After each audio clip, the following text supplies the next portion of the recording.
The grasshopper and the ant, ঘাস ফড়িং এবং পিঁপড়ে।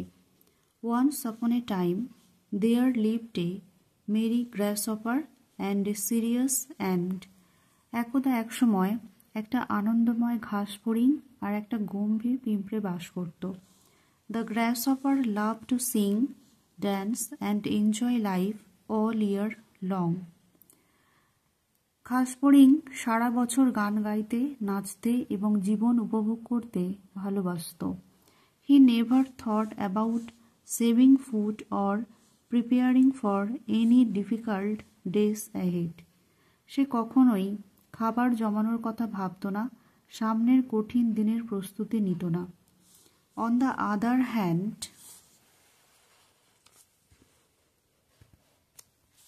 The ant worked hard throughout the summer. অন্যদিকে পিঁপড়ে পুরো গ্রীষ্মকাল জুড়ে কঠোর পরিশ্রম করত। It stored food carefully, knowing that winter would be a tough time when food would be a scarce. সে জানত শীতকাল কঠিন সময় হবে যখন খাবারের অভাব হবে। One day the ant advised the grasshopper to start saving food for the winter. একদিন পিঁপড়ে ঘাস ফড়িংকে শীতের জন্য খাবার জমাতে পরামর্শ দিল।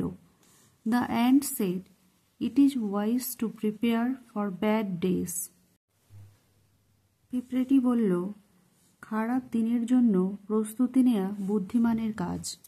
You should collect and keep some food for the cold season. ঠান্ডা ঋতুর জন্য কিছু খাবার সংগ্রহ করে রাখা উচিত। The grasshopper laughed and said, why worry now. ঘাস ফড়িং হাসল এবং বলল, এখন চিন্তা কেন? There is plenty of food today and I prefer to enjoy my life rather than waste time saving. আজ প্রচুর খাবার আছে আর আমি সময় নষ্ট করার চেয়ে আমার জীবন উপভোগ করতে বেশি পছন্দ করি। As the days past, the ant kept working hard while the গ্রাসহপার continued with his fun and games. যত দিন যেতে থাকলো, পিঁপড়ে কঠোর পরিশ্রম করতে থাকলো এবং ঘাস ফড়িং তার মজা আর খেলা চালিয়ে গেল। সুন উইন্টার অ্যারাইভ, শীঘ্রই শীত এলো। The cold wind blew and food became very hard to find. ঠান্ডা বাতাস বইতে শুরু করলো, খাবার খুঁজে পাওয়া খুব কঠিন হয়ে পড়ল। The গ্রাসহপার, hungry and cold, went to the ant asked for help. ক্ষুধার্ত এবং ঠান্ডা অবস্থায় ফড়িং পিঁপড়ের কাছে গিয়ে সাহায্য চাইল।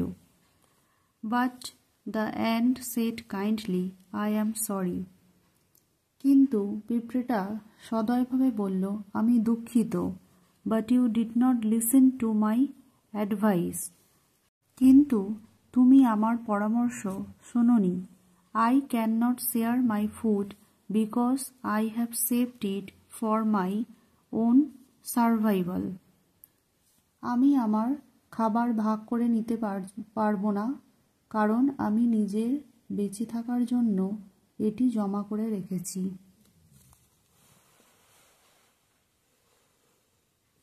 The গ্রাসহপার realized his mistake and learned that being careless and not planning for the future can lead to trouble. ঘাস ফড়িং তার ভুল বুঝতে পারল এবং শিখেছিল যে অসাবধানতা এবং ভবিষ্যতের জন্য পরিকল্পনা না করা সমস্যায় নিয়ে যেতে পারে। From then on, he promised to be hardworking and prepare for hard times. তারপর থেকে সে কঠোর পরিশ্রম করার এবং কঠিন সময়ের জন্য প্রস্তুত থাকার প্রতিশ্রুতি দিয়েছিল।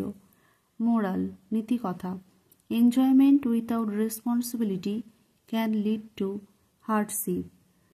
দায়িত্ব ছাড়া আনন্দ কষ্টের দিকে নিয়ে যেতে পারে।